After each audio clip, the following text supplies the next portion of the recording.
Dar n-ai alta mai așa? Toate.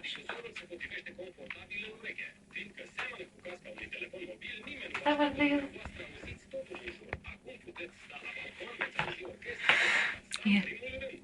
Stai să eu desfac. Nu pun un balon de sigur acolo.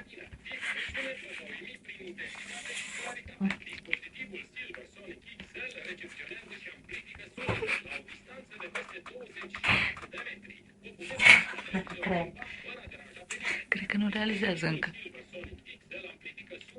Ia pe ăsta, mami, ia pe ăsta, așa. Ce bun o fi. Ia bă. Hai, hai.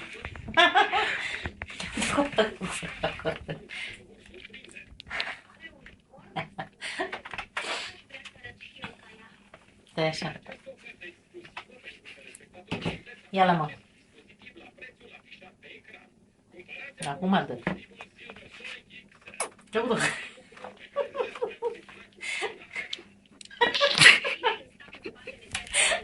Prima-i unul, mă. Duce-le. Gata, acum. Nu mai dulce, mă.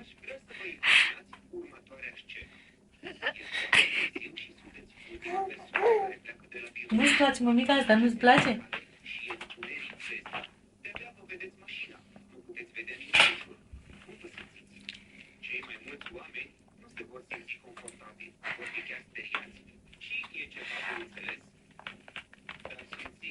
Nu-i place, simte ea ceva. Nu stă și gândește, aia e și mai aia, dacă îi bagă partea aia în gură.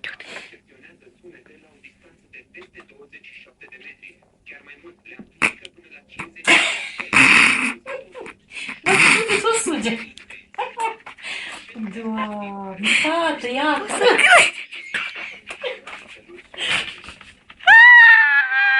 Ia cră rău, fată, mai vrei? Ia la cră, mămica! Ce că de apă repede! Tu mai gata! De apă! Unde ți-e cănița? Stai să mă aduc cănița.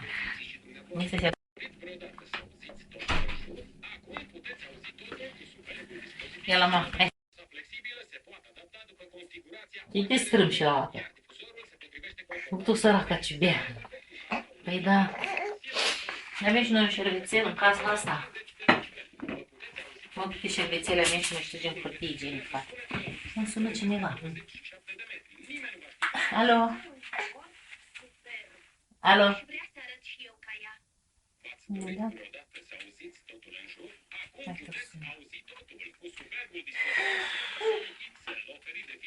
Hai mai de apă!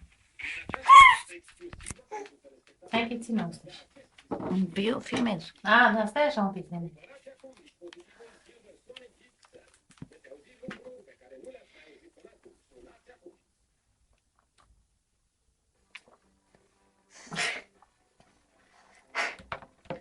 Hai, bea singur, hai.